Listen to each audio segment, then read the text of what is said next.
Mayong gabi ug mayong adlaw kaninyo mga kaigsunan ug mga higala. Ako nagapasalamat sa inyong pagpadayon sa inyong pagsunod niining atong channel. Ug karon ako kamong gihawag sa pagpamati niining atong mahinungdanon nga mensahe nga magahatag kanatog paglaom luyo niining atong kalisod nga nasinatian karong panahona.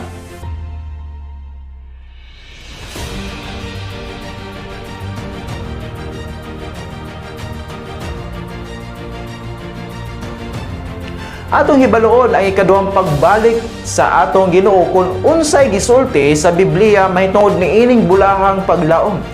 Apan sa dili pa kita magpadayon, ako nagaawag kaninyo sa pag-subscribe niining atong channel ug i-click ang notification bell icon aron nga kanunay kamo maka-update sa mga umalabot nato nga mga videos. Dili kita magdugay. Ang atong topiko mahitungod kini sa saad sa Dios alang kanato. Atong masaksihan nga haduol na ang pagbalik niya. Ang libro sa Daniel kapitulo 2 nagahatag kanato og timeline mahitungod sa panahon kon asa na kita sa tagna sa Biblia. Mahigala aron sa dugang nga kasayuran mahitungod niining mga butanga palihog no sa pag-check sa screen card o palihog sa pagtan-aw niining atong video mahitungod sa Daniel kapitulo 2. Dili nato malimod nga pinaagi sa mga ilhanan sa katapusang panahon.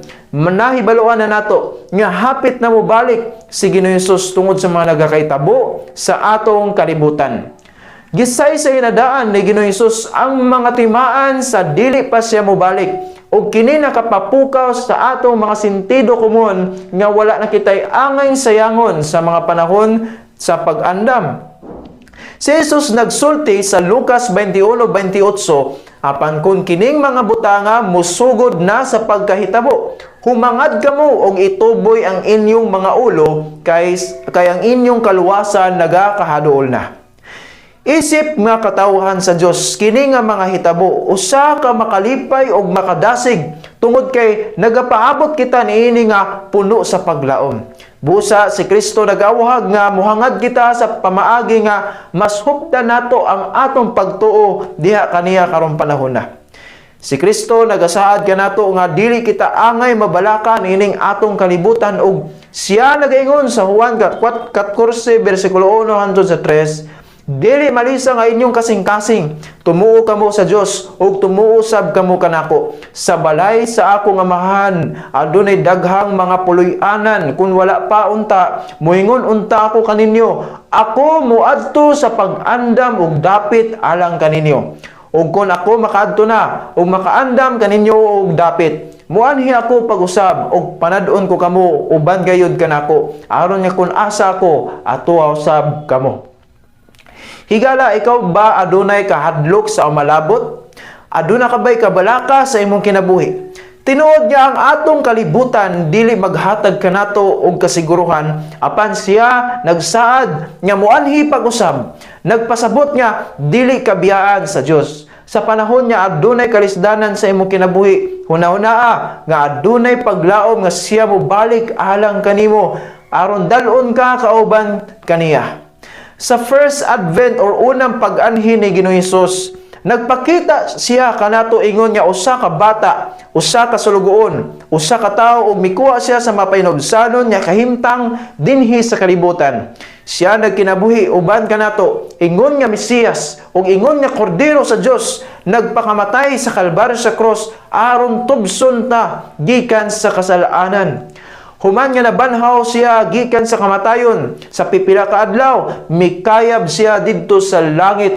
Atubangan sa iya matinunan og nahanaw siya sa ilang atubangan. Ug adunay duha ka anghel nga nagsulti ngadto sa mga tinunan. Sumala sa ato mabasas buhat 1:11 nga nagsulti usab kanila, mga tawo nga Galileanhon nganong na nagtutok kamo sa langit. Kining Hesus nga gibayaw sa langit gikan kaninyo mobalik sa maong pagkaagi, sumala sa inyong hingkit-an, siya nga nagasaka sa langit. Dinhi atong nakita ang kamatuoran mahitungod sa pagbalik sa Dios. Tungod kay nagsulti ang mga anghel nga mobalik siya sa maong pagkaagi, sumala sa inyong hingkit-an nga siya nagasaka sa langit.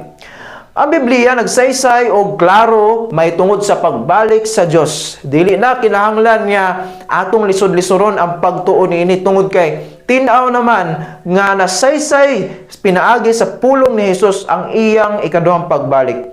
Atong mabasa Mateo 24 bersikulo 30 nagasulti, ug unya magapakita ang ilhanan sa anak sa tao sa langit. Ug unya managbakho ang tanang mga banay sa yuta ug makita nila nga moanhi ang anak sa tao sa ibabaw sa mga panganod sa langit nga adunay gahom ug dakong himaya. Sa ikaduhang pagbalik ni Jesus, mobalik siya sa gahom ug himaya ug siya nagalingkod sa ibabaw sa panganod.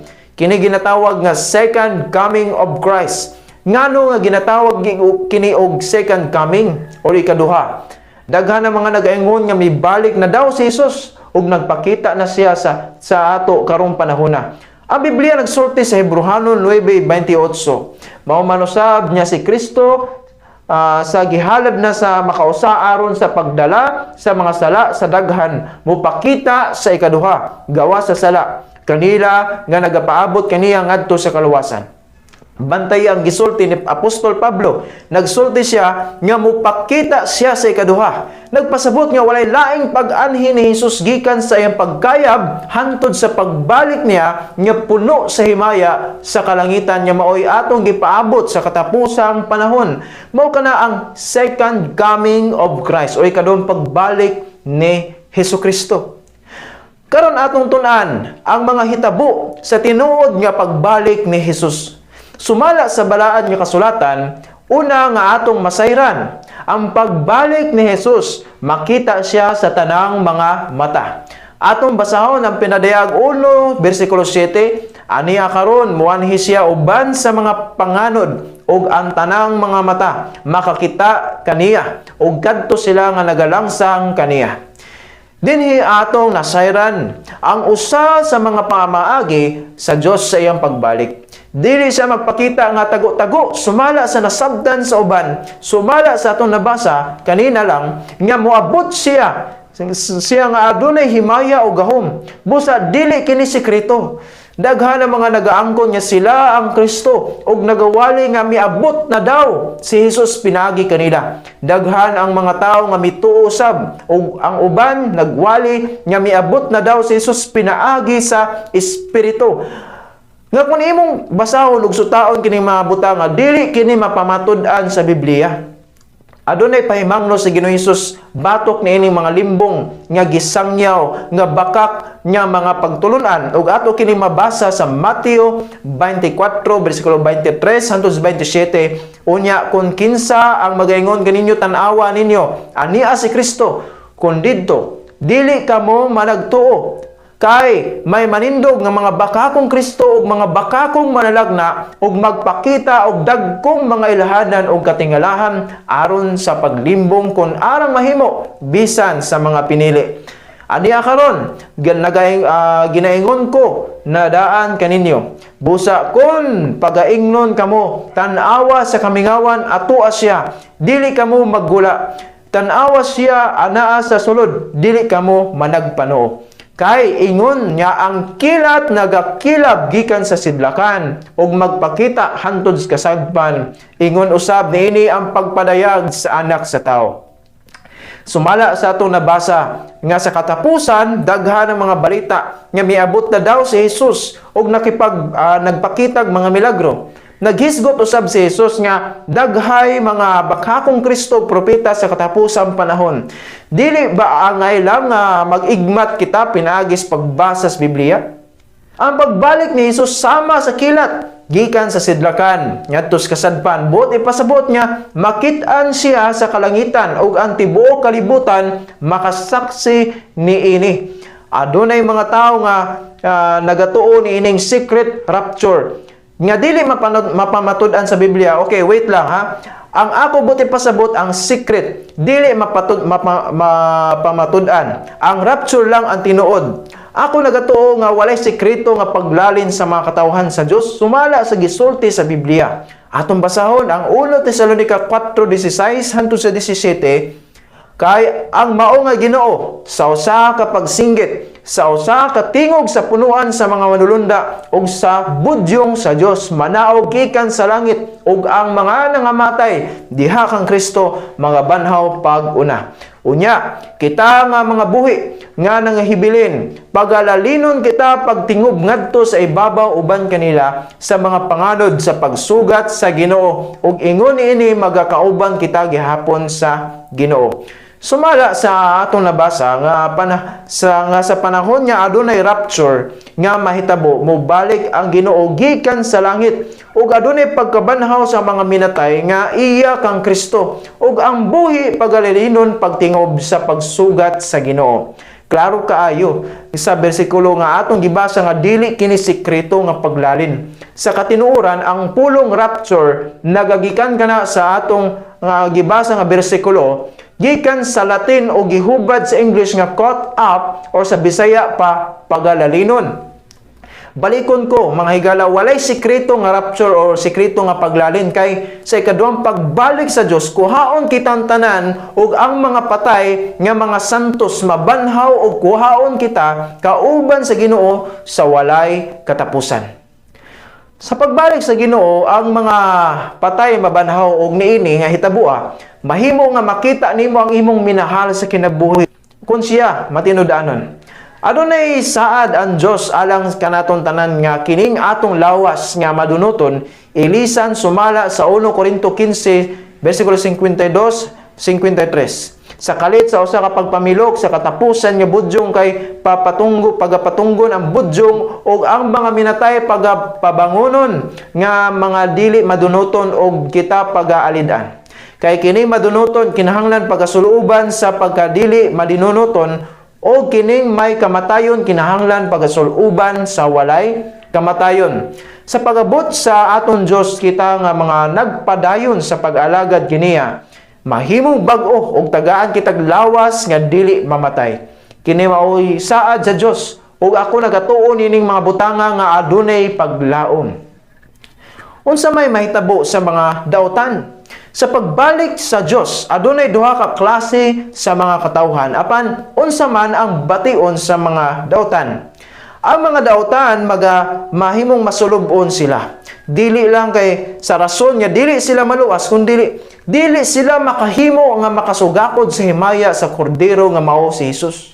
Atong basahon sa Pinadayag 6 bersikulo 15-17, og ang mga hari sa yuta, og ang mga prinsipe, og ang mga pangulong kapitan, og ang mga dato, og ang mga kusgan, og ang tanan nga ulipon, og ang tanan nga may kagawasan na nagtago sa mga lungib, og sa mga pangpang, og sa kabukiran, og magaingon sila sa mga bukid, og sa mga pangpang, pagatumpag kamuk ibabaw ka na mo, ug taguon ninyo kami sa naong niya nga nagalingkod sa trono ug sa kaligotgot sa kordero. Kay miabot ang dako nga adlaw sa ilang kaligotgot, ug kinsa ang arang makasukol.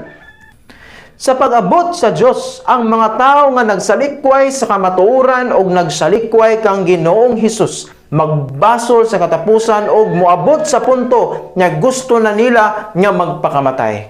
Si Jesus naghatag og parabulo sa napulo ka mga ulay nga nagahulat sa ilang pangasaunon, ug ang 5 nakaandam apan ang 5 wala. Sa katapusan ang 5 nga wala nakaandam gisultian sa pangasaunon sa Matthew 25 bersikulo 2-13. Apan siya mitubag og nagaingon sa pagkamatuod, nagaingon ako kaninyo, wala ako makaila kaninyo. Busa man nagtukaw kamo, kay wala ninyo nahibaluan ang adlaw, bisan ang takna nga muanhi ang anak sa tao. Ako mangutana kanimo, nindot ba pamation ang istoryahan kas Ginoo nga sa katapusang panahon, ako wala makaila kanimo? Ako magaingon kanimo nga mao kini ang pinakamakasusubong pulo nga ihatag sa Dios sa mga daotan. Kay nga naman nga nag-ingon ang Dios niya na, tungod kay wala sila'y maayo nga relasyon diha sa Dios. Bisan sa panahon nga maayo pa o okay pa, ilang gikalimtan ng Dios ug wala sila nakaila sa Dios.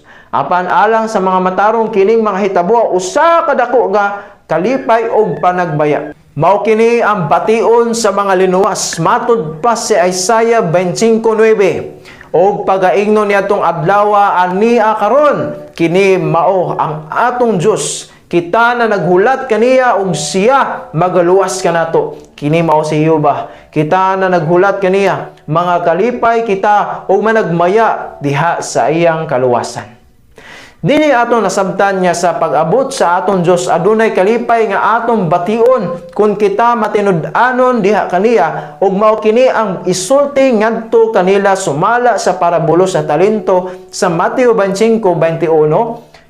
Ang iyang agalon miingon kaniya maayong pagkabuhat ulipon nga maayo ug matinumanon. Sa jutay matinumanon ikaw, sa daghan nga butang ikaw pagapialan ko, sumulod ka sa kalipayan sa imong agalon.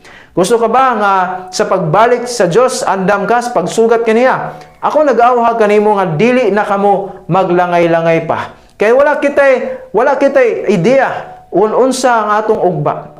Karon ato nang nasabtan ang ikaduhang pagbalik sa Dios. I hope nga kini nakapabuhi sa inyong paglaom ug makahatag kaninyo og kusog sa pagpadayon hantod sa katapusan.